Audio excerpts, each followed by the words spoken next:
today, na from us, ekaḥ one, eva only, īśvaraḥ capable, tasya of that, bhagavān the Supreme Lord, viṣṇuḥ Śrī Viṣṇu, avyayaḥ the inexhaustible,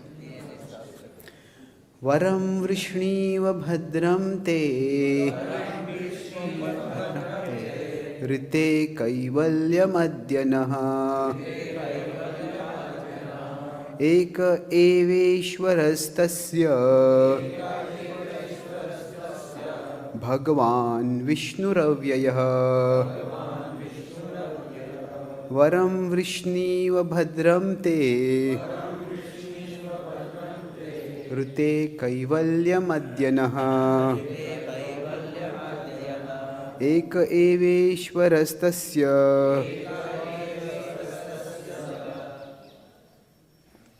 bhagavān viṣṇur avyayaḥ varaṁ vṛṇīṣva bhadram te rite kaivalyam adya ekaḥ eveśvaras tasya bhagavān viṣṇur avyayaḥ.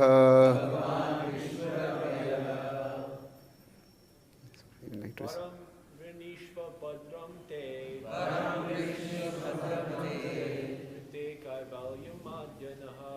kaivalyam adya ekaḥ eveśvaras tasya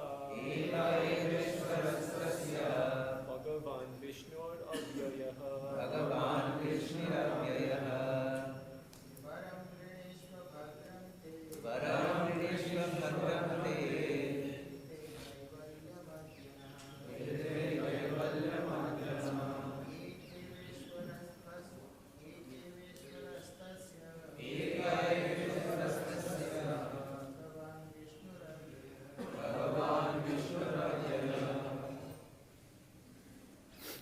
Anyone else?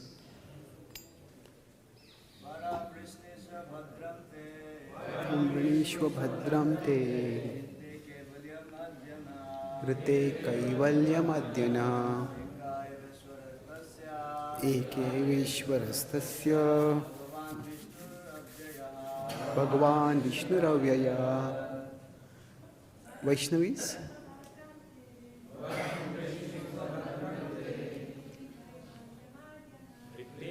kaivalyam adya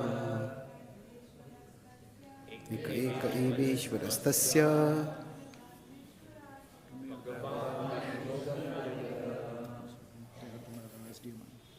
Okay.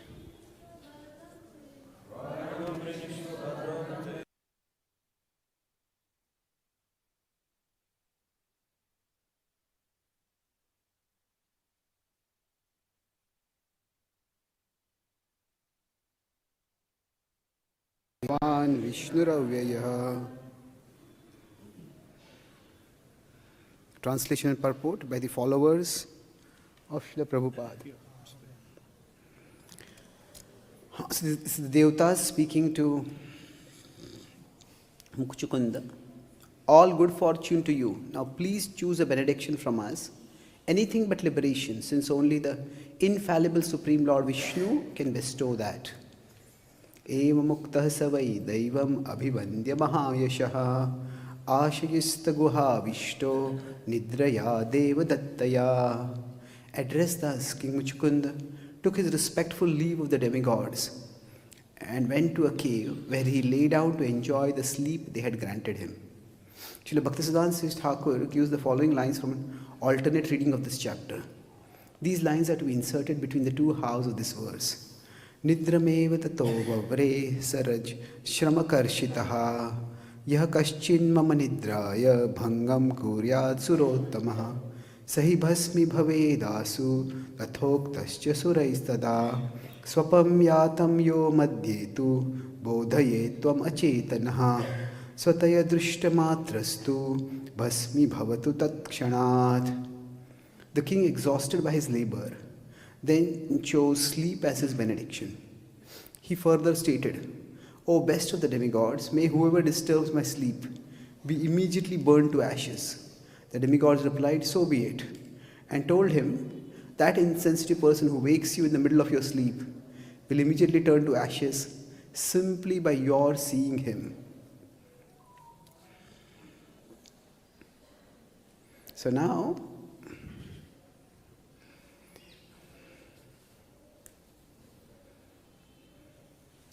let's Om Ajnanatirandhasya Jnananjana-shalakaya Chakshurunmilitam Yena Tasmai Shri Gurave Namaha.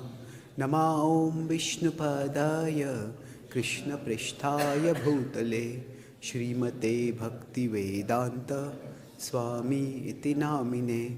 Namaste Saraswati Deve Gauravani Pracharine Nirvishesha Shunyavadi Paschatya Deshatarine Vancha Kalpatarubhyascha Kripa Sindhubhya evacha Patitanam Pavanebhyo Vaishnavebhyo Namo Namaha. Jai Shri Krishna Chaitanya Prabhu Nityananda Shri Advaita Gadadhara Shri Vasadi Gaura Bhakta Vrinda. Hare Krishna Krishna Krishna Hare Hare, Hare Rama Rama Rama Hare Hare. Hare Krishna. I am grateful to be here with all of you today in the holy dham of Sri Vrindavan, and we're discussing one of the more unusual pastimes from the Srimad Bhagavatam.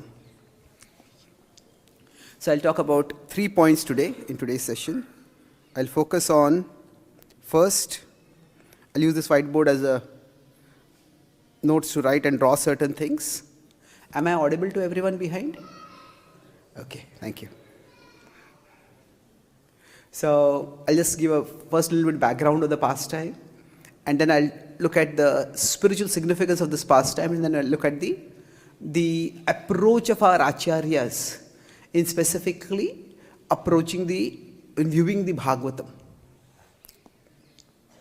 So in the Srimad Bhagavatam 10th canto, there are generally chapters 50 to 90 are broadly considered to be the Dwarka Leela.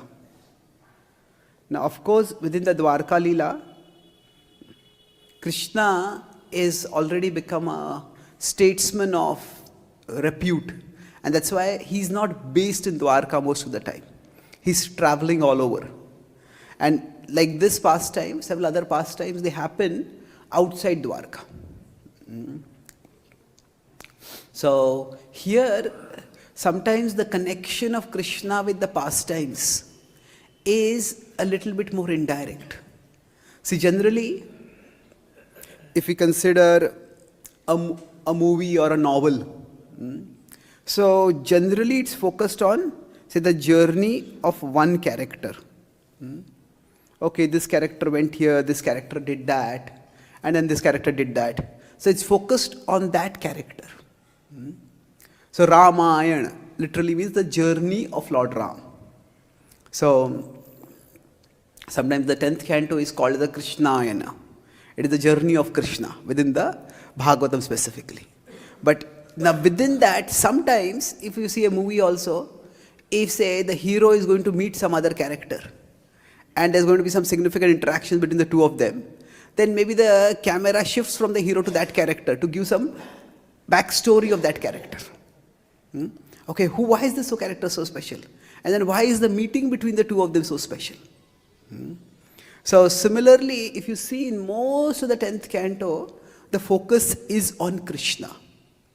In Vrindavan, mostly it's on Krishna. Sometimes we have things being told from Yashoda's perspective, or sometimes from the Vrajvasi's perspective. So sometimes there's a discussion between Krishna, between say the Vrajvasis and Nanda Maharaj. How did Krishna lift Govardhan? So at that time it's being spoken from their perspective. The focus is not on Krishna. So here there is an entire backstory where the focus is not on Krishna right now. So when we have sort of these tangents in the storyline. So the tangents in the storyline can be in two ways. They can be at a different place. That means, okay, while this was happening here, this was happening over here.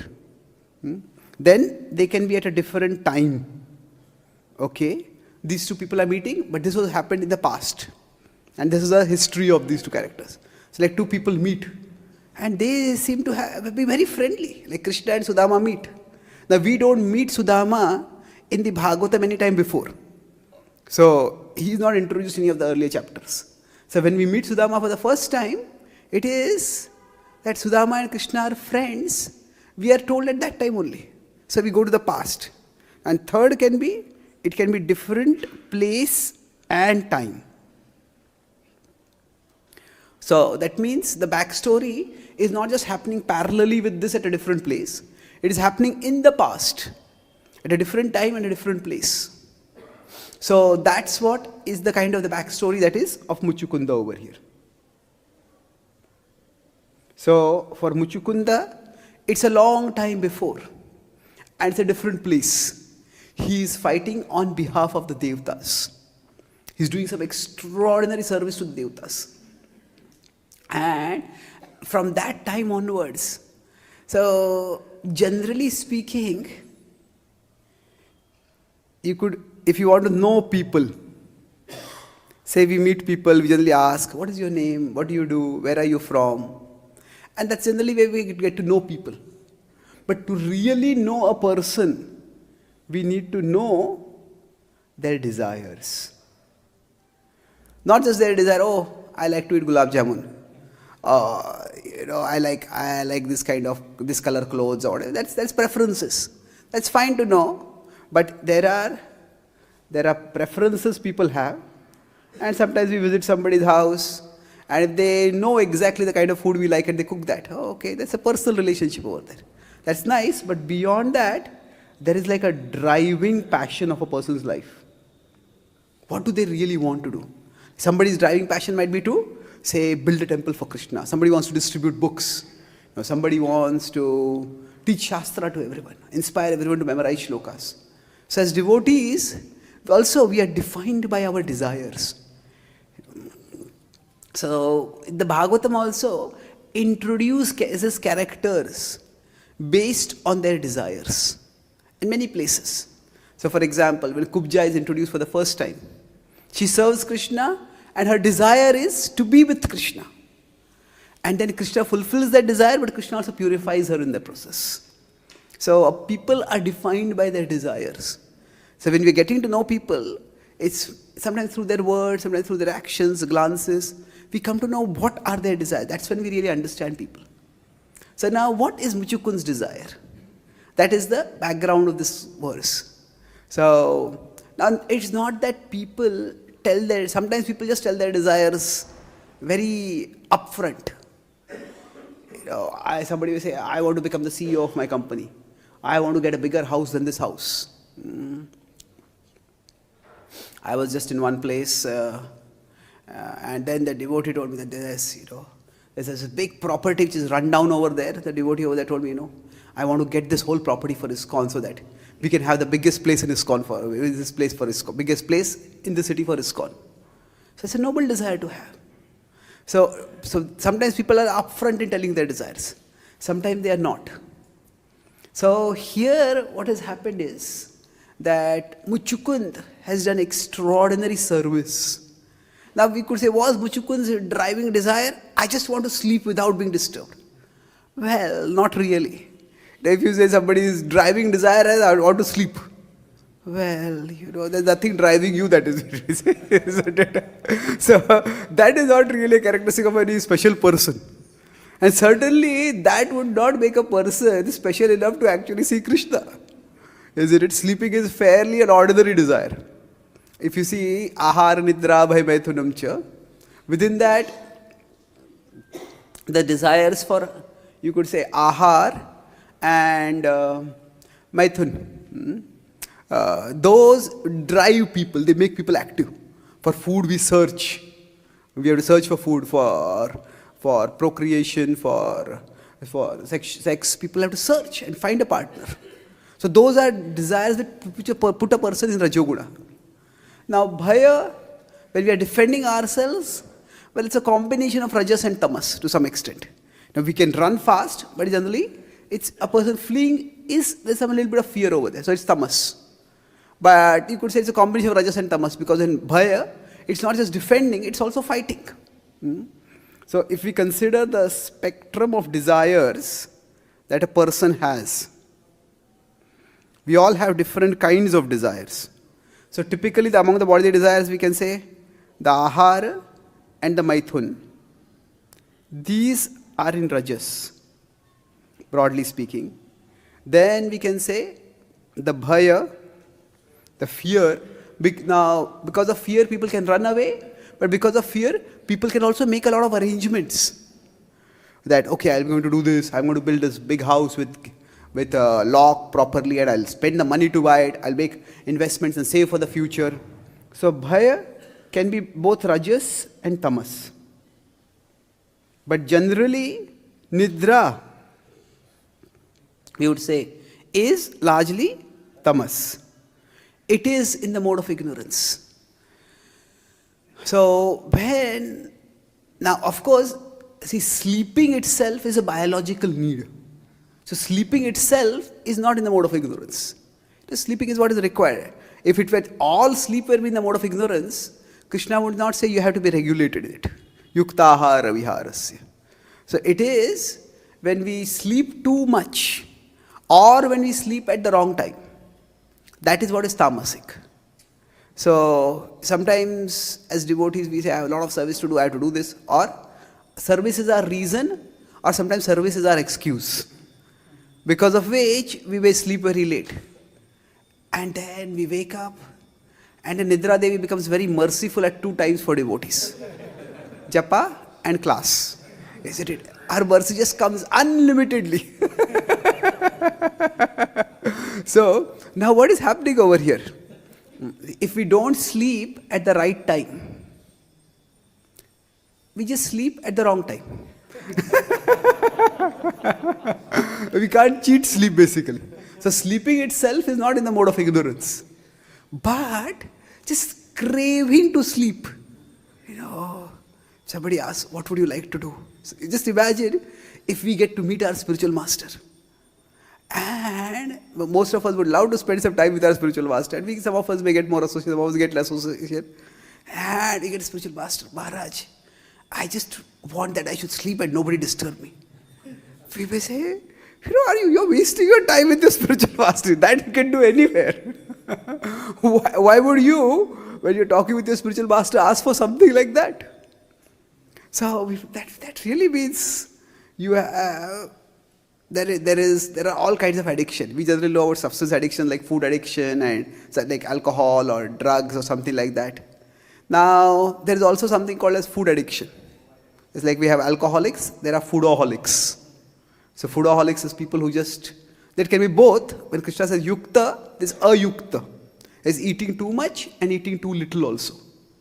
So, eating too much is what leads to obesity, but eating too little is often a big problem, especially among young women, where they are very figure conscious and then they just stop eating. Anorexia, and this can be serious problems. But the point is, so one can have an unhealthy relationship with food in terms of either too much or too little. So that's understandable, but food addiction is there. But is there something like sleep addiction? There is insomnia where people are not able to sleep. But if somebody is addicted to sleeping, we might say that is, okay, what's wrong with you? We'll not call it sleep addiction, we'll just use a more polite word for it. You are lazy.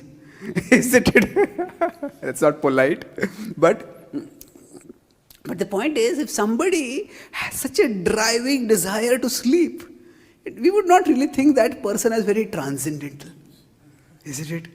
It's not transcendental, it is really ignorant. See, there is something above the 3 modes and something is there something below the 3 modes also? So it's like that. So here, Muchukund is asking, please let me sleep without interruption. Devatas are also telling him, we can give you any benediction except for liberation, because that only Vishnu can give.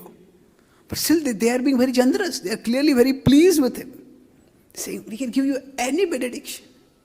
And if somebody is asking, just let me sleep, we may wonder, what does this tell us about the consciousness of that person? Isn't it? Why would somebody ask for something like that? So normally we would consider very strange, and we would not consider certainly that person to be very elevated person. So once I was talking, I was heard over a conversation between two devotees. The first devotee was telling the other devotee, he was speaking something. The second devotee was telling, we are told to respect everyone. I am really struggling to respect you, but I have to tell you I am failing.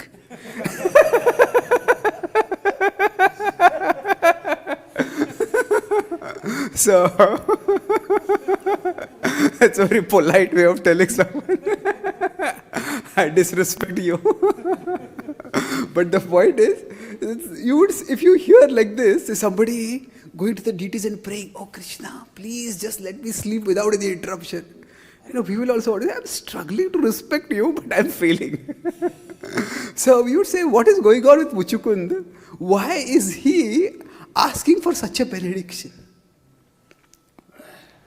So sometimes what happens is, if we want to understand, so understanding requires looking at the action, but also looking at the context of the action. So if we just look at the action, then we may or may not be able to understand so well. So if somebody just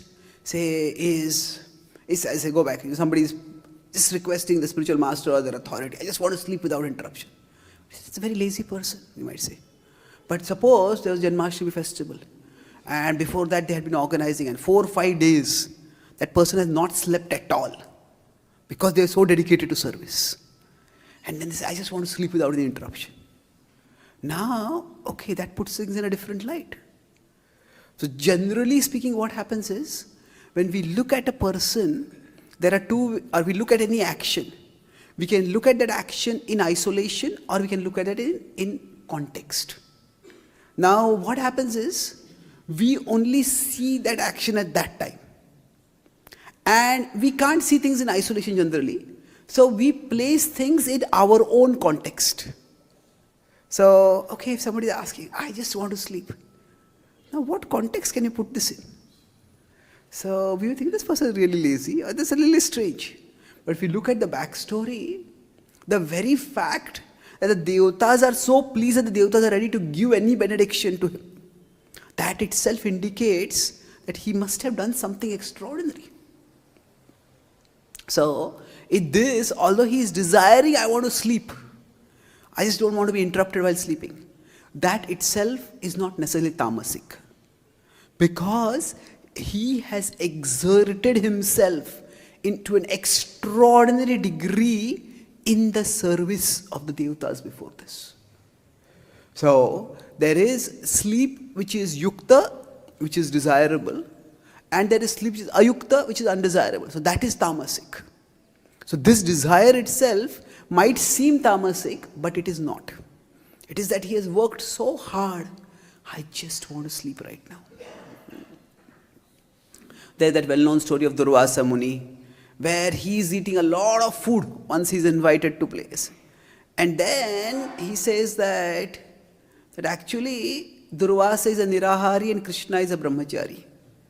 So how is that possible? He says, Durvasa says, he just ate so much, how can he be nirahari? He says, it's not, I am not eating, it's just his body is eating. And that, so I am a sage, some days I don't get anything to eat, I don't bother. Some days I get a lot to eat, I eat. So it's convenient philosophy for us if we apply it only in the second part. Isn't it? So the idea is that here a person might exert their body a lot at one time, and then they might just want to rest at the other point. So the desire is, the point I'm making is the desire is not tamasic. And that's why the devatas are pleased. Generally, devatas are pleased by somebody who does a lot of tapasya. Specifically tapasya to please them. So Muchukun's tapasya, his is actually fighting for them. His fighting, his service for the fighting on behalf of the devatas. And that itself is extraordinary. Because normally people pray to the devatas for protection. So if the devatas ask someone to protect them, to fight for them, that itself indicates that person is very special. So generally, if some criminal comes to we are threatened by somebody, we see some criminal going by our house, and we call the police for protection. But imagine the police call someone for protection.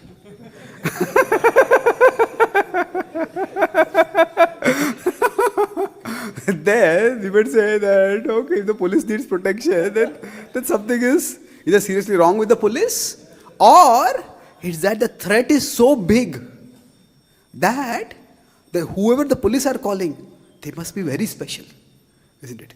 The police are generally equipped to deal with internal threats. So normally we may have some thieves, we may have some terrorists, but if somebody, if there's some place there is a nuclear weapon being found, or the threat of a weapon of mass destruction, that the police may not be equipped to deal with. And the police may call somebody from the army who is expert at that. So the point is, if you want to understand it, Muchukun's stature, the fact that he was fighting on behalf of the devatas indicates how glorious he was. And the fact that he kept fighting and fighting for a long time on their behalf indicates that not only was he capable, but he was also dedicated. Generally, if somebody wants success in any area, first they have to have ability. They have to be talented. But being talented alone is not enough. Being dedicated is also required. We may have talent, but we have to consistently practice, consistently apply ourselves. So Muchukund Maharaj was both. Because he was such a good fighter, that's why he was called by the devatas. And he fought for so long for them that the devatas were pleased. So this was his tapasya. And he did it in a phenomenal way. And that's why the devatas are so pleased that they are now asking, what do you want? So it's not a tamasic desire. It's a reward for an extraordinary amount of hard work. And then that is what he desires at that particular time. Now Krishna can work in mysterious ways. And we will see that his reward, Muchukund's reward, turns out to be not just uninterrupted sleep. It's uninterrupted sleep for a long time, but when the sleep is interrupted, then he gets the darshan of Krishna eventually. And that's how he becomes liberated. So the point is that there could be some desire which is a very prominent desire at a particular time. But that does not mean that that desire itself will determine the destination of the person. That is a desire that is prominent at that particular time. Like somebody has not eaten for maybe 10 hours, 20 hours, 30 hours, 40 hours. Somebody is fasting. Now at that time, the first thing they may desire is, I just want to eat food. But that does not mean that that person is defined by that desire. So it's like, among our desires, some could be urgent, but some could be the important desires for us. They are the desires that define us. So for Muchukund, the urgent desire was to sleep. But his defining desire was his service attitude. He fought on behalf of the devatas, and he fought on behalf of them because he had that attitude of service. And eventually, he will be rewarded for this desire. So that's what will happen later on as his pastime moves on. But the specific desire he has is to sleep. And for that, what does he ask? Now again, sometimes if you look only in a context, it might seem a little bit off. Because again, if you see what is his desire, that whoever wakes me up, what should happen to that person? I glance on that person. And then what happens? That person burns to death. So the benediction that he asks, at one level, when I was new in the ashram, at that time we would have a devotee go out in the morning at 4 o'clock and wake up everyone who's sleeping in the ashram. So one of my devotees, very, very good at my friends, he was very good at Shastra. He said, sometimes when this person comes to wake me up, I feel I should have Muchukun's benediction.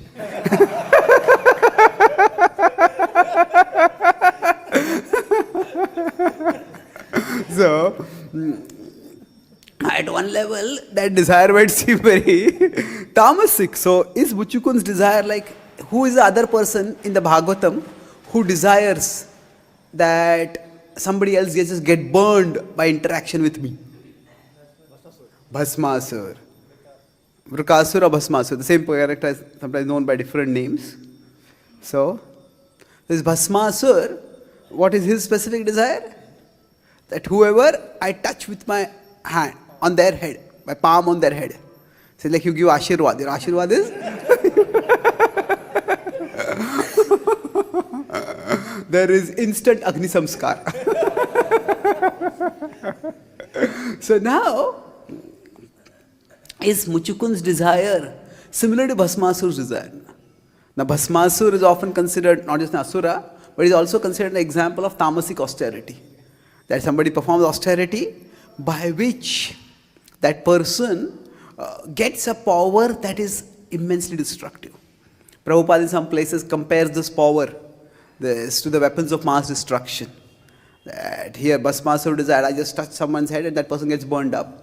And nowadays we are developing weapons by which you just press a button and etam drushtim avashtabhya nashtatmano alpabuddhaya prabhavanti ugra karmana kshayaya jagato hitaha. Kshayaya jagato in 16:9 in the Bhagavad-gītā says that those who are demoniac, they think that progress is increase in the power of destructiveness. If I can have more power to destroy others, that's progress. So it could seem that Muchukun's desire is similar to Bhasmasur's desire. But there is a difference. See, the key difference is that Bhasmasur, his purpose is to destroy at will. There's a very different context or intent. Muchukun's purpose is not to destroy. His purpose is that I just need rest. And no one should interrupt my rest. That is the point. His point is not that whoever interrupts me, that person gets destroyed. That is true. But the purpose is not to destroy. The purpose is, I just want undistracted rest. Like one of my friends is an author. So he's a grahastha. He says, I live with my family and I write at home. So he said, on my study room where I write, I put a notice, I am writing now. If anybody disturbs me during my writing, I politely tell you, I'll break your legs.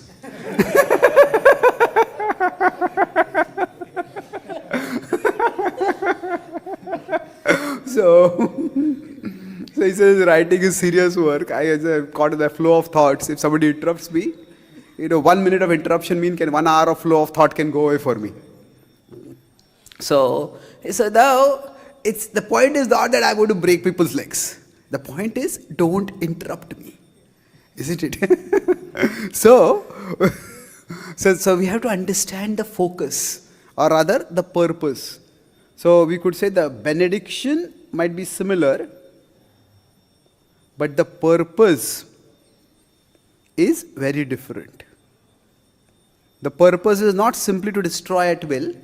The purpose is to do something which at that time is either important or is urgent. So again, that's why if you see in the Bhagavad Gītā, one of the key principles is bondage occurs not because of the action that we do. It is because of the motivation for the action. Why are we doing what we're doing? That's what primarily determines whether we get bound by an action or not. So in that very confusingly famous verse in the Bhagavad Gita 4:17 and 18, that series. Karmanya karmaya pashyeda karmani cha karmaya. Sabuddhiman manusheshu sayuktaḥ katsna karma. Krishna says that karmanya karmaya pashyed.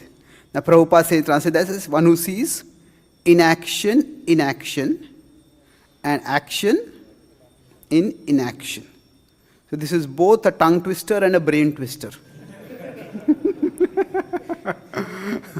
But simply what it means is that action in inaction. That means, say, some rioters are rioting in a city and the police don't do anything at that time.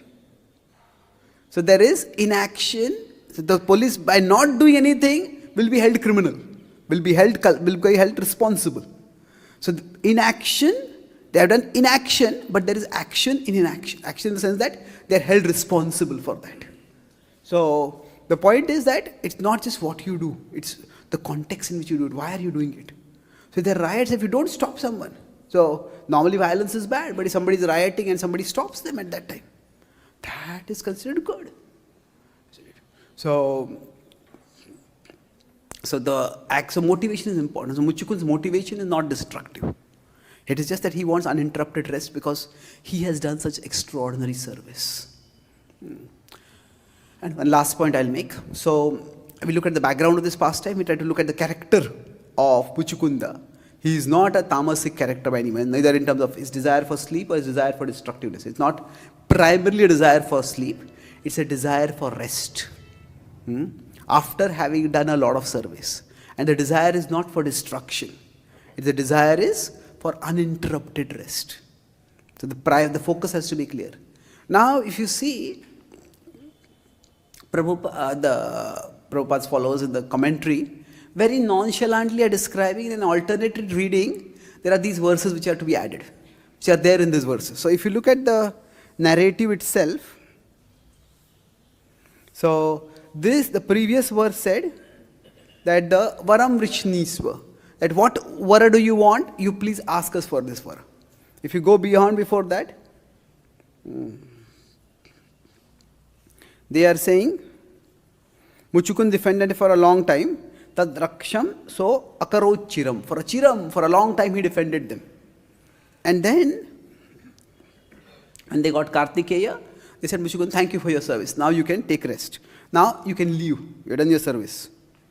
So now they are telling him, they are also giving him some grim news, that you have been fighting so long that your family and everybody has departed now. So now, but still, because you have fought for us, please ask for some service. So it's interesting in this main narrative of the Bhagavatam, what was the vara that Muchukund asked is not mentioned at all. So the devatas say, please ask something, and after that, Muchukund simply goes and he goes to sleep. He goes to the cave and goes to sleep. And then, so when is this happening? The narrative was that the Yavana was, Kal Yavan was chasing Krishna, and Krishna hid in the cave, and Kal Yavan was burned. And how was he burned? The backstory goes over there. So the backstory meets over here.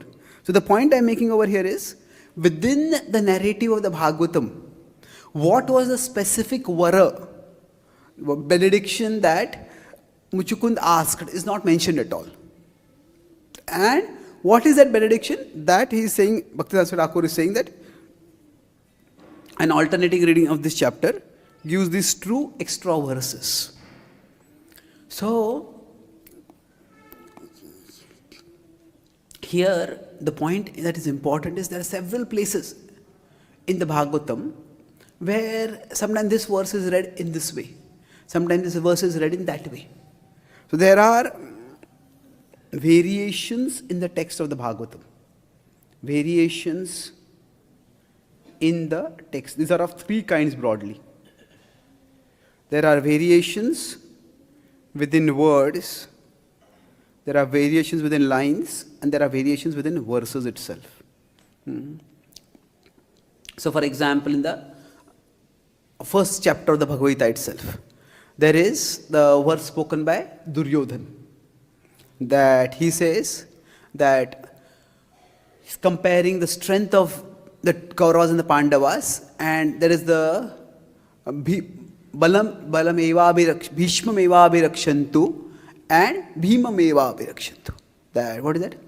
Aparyaptam tadasmakam balam bhīmābhirakshitam. Paryaptam taidametesham balam bhishmābhirakshitam. So there is that verse 110 in the Bhagavad Gita. So there, paryaptam and aparyaptam. So aparyapta can mean insufficient, or aparyapta can mean immeasurable. So I'm not going to get into technicalities of the verses because we're running out of time. But the point is that the Acharyas talk, this verse can be read in different ways. And they don't make a huge fuss out of it. So there is, words as example is, 110 is aparyaptam. So aparyaptam, is it immeasurable or is it? So here it's more of the same word being read differently. That's quite common. But sometimes the words themselves are matayo and gatayo. For example, one of the verses in the prayers of Prahlad Maharaj. There is matayo and gatayo. There are variants like that. So sometimes there will be one line which will be different within a verse. And sometimes there will be verses themselves may be different. So here, the Puranas and the Vedas, there is a significant difference between Shruti and Smriti. See, in Shruti, the power is primarily in the words. And that's why even the Shrutis also, Rigveda also, there are some variants are there, but they are relatively less. And in the Smriti, the key point is not the exact words. The key point is the essential meaning. So even if some sentences, even if some verses, so Bhaktivedanta Thakur is not, in his commentary, he's not making a big hue and cry, oh, who was that rascal who deleted these verses from the Bhagavatam? Or who is the rascal who is saying there are more verses in the Bhagavatam? This is Bhagavatam as it is, no changes at all. He's not making a big hue and cry out of it. Why? Because the essence does not change. So in Shruti, the literal words are also important. In Smriti, the essential meaning is important. It is the essential meaning that is important. That's why when Srila Prabhupada was publishing his Bhagavad Gita as it is, at that time, Hagriv Prabhu was assisting Prabhupada as his editor. And Hagriv Prabhu was trying to make the translations of the verses very poetic. And Prabhupada initially entertained him, engaged him, saw that he's serving nicely. And after some time, Prabhupada said, translations are not that important. The purports are what are missing. So he said, don't spend so much time on translations. When somebody says, don't spend so much time, what they are saying is, don't spend so much of my time on this. Isn't it? Don't take so much of my time. Because if some subordinate of ours is spending a lot of time on something, when they have problem, they are going to come to us. So, don't spend so much time on this, Prabhupada said. So the thing is that Prabhupada said, just take anyone's translation. Take Dr. Radhakrishnan's translations. And Hagriv Prabhu was shocked. Prabhupada, that would be plagiarism. He says, how can you take Radhakrishnan's translations? He says, the Bhagavad Gita is not Radhakrishna's, it is Krishna's. It's Krishna's words. Now you could say the specific translations are attributable to him. But the point was, Prabhupada was not fixated so much on specific words. So the essential meaning was what was important for Prabhupada. So sometimes there's the editing of Srila Prabhupada's books and there's a lot of controversy that comes over. And it's understandable, Prabhupada's books are the basis for our movement. At the same time, rather than getting too fixated on that, we need to focus on what is Prabhupada's essential message. And rather than sometimes we get too caught in this thing and there can be demonization of the other side and it becomes very bitter. Now I understand the sentiments involved over there and the sentiments need to be carefully addressed. But at the same time, the principle is that in Smriti, the essential message is more important. So Bhaktivedanta Thakur is not making a huge issue over here. Oh, this alternate reading. Yeah, that's fair enough. You have this alternate reading. This reading, if you have this, then it makes sense. Okay, why is he sleeping?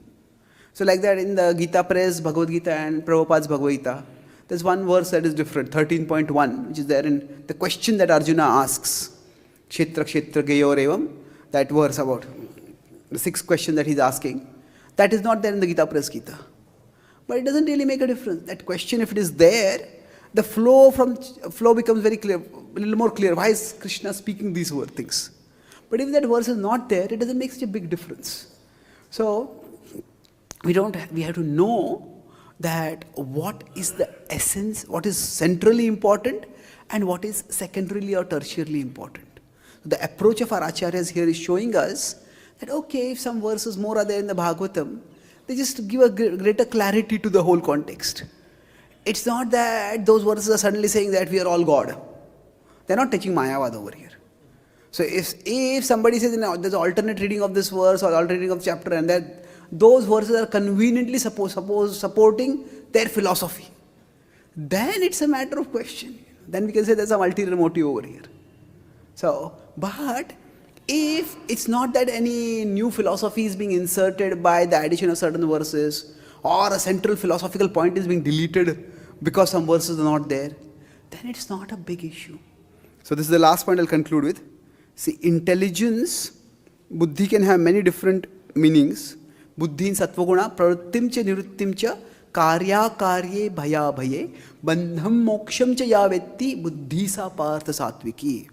In 1830, Krishna talks about intelligence in the mode of goodness. So, one way to understand this is that to keep the big things big and to keep the small things small. So this requires buddhi.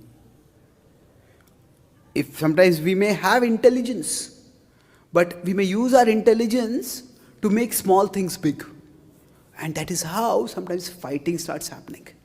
I mean, over small things can become very big and we can start fighting. In Christianity there are the two main groups. There is Catholics and there are Protestants. So once there was a Christian monastery, a nunnery basically, where Christian nuns would be trained, and there was a senior nun. So there was a young girl who grew up in the nunnery. It was expected she would also become a nun. And she told her senior, he says, I decided what I want to do after I grow up. Yes, what do you want? I want to become a prostitute. He says, what? What did you say, oh girl? He says, I want to become a prostitute. Oh, thank God. I thought you said I want to become a Protestant.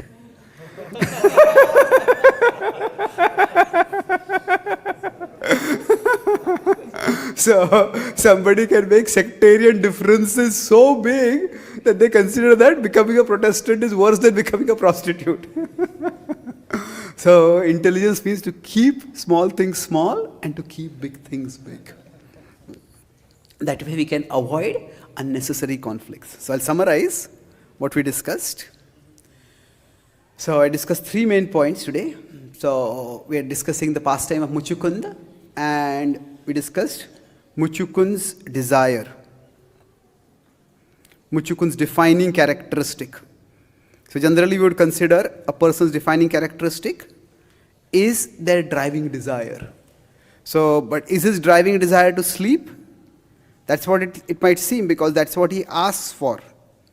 But that driving desire is not sleep. He was defined by his service attitude. And that's why he had so much. He was both talented and dedicated. His talent was that even the devatas asked him to fight for them, and he was so dedicated he fought for a long, long time. Even not just for a few days or a few months, for years and decades and generations he was fighting. He had lost all his family because they all passed away during that time. So there's an extraordinary amount of service that he had done. And then there might be an urgent need. So somebody might be a very dedicated devotee, but if they're fasting for a long time, the first thing, they may come to Vrindavan, instead of taking darshan, say, can you have some prasad? Say, come to Vrindavan, first take darshan. He says, no, but I've not eaten anything for 72 hours now. Oh, okay, then we understand. So it's at a particular time the need might be there of a person to sleep, but that doesn't make them tamasic. So we discussed, normally we might consider sleep to be tamasic, but we have to look at the action and we also have to look at the context of the action. So that's when we'll get a complete picture. And then we discussed about Muchukun's benediction. Was that a destructive benediction? That he's asking, like Bhasmasura had asked, let me destroy whoever had the power to destroy. It was not destructive because his purpose was different. His purpose was not destruction, his purpose was that he just wanted uninterrupted sleep. So Muchukun's purpose was so that he had served and he now got to get some well-deserved rest. If you consider Bhasmasura's purpose was very different. His purpose was itself to destroy at will. So that was very different. Last point was we discussed about how these extra verses,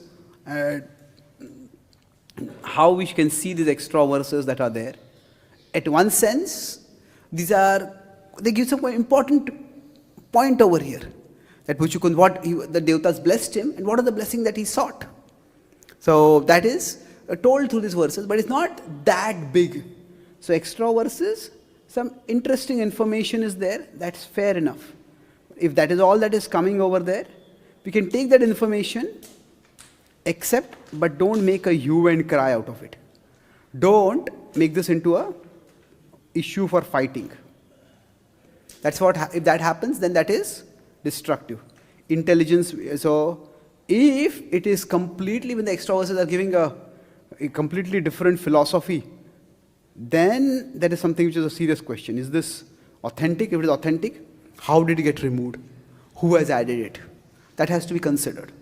So, intelligence means to keep small things small and to keep big things big. Or rather, keep big things big and thereby keep small things small. So in this way, the same approach we can have when we are looking at some of the issues in our movement also, be it like editing of Prabhupada's books or other issues. How much are they affecting the ultimate purpose of Srila Prabhupada in a moment? Based on that, we can decide whether they are worth fighting over or not. Thank you very much. Hare Krishna. Is there any question?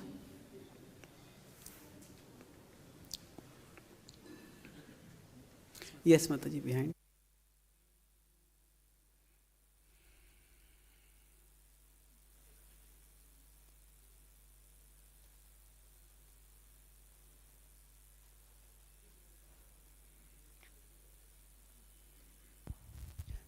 Thank you for the class, very detailed.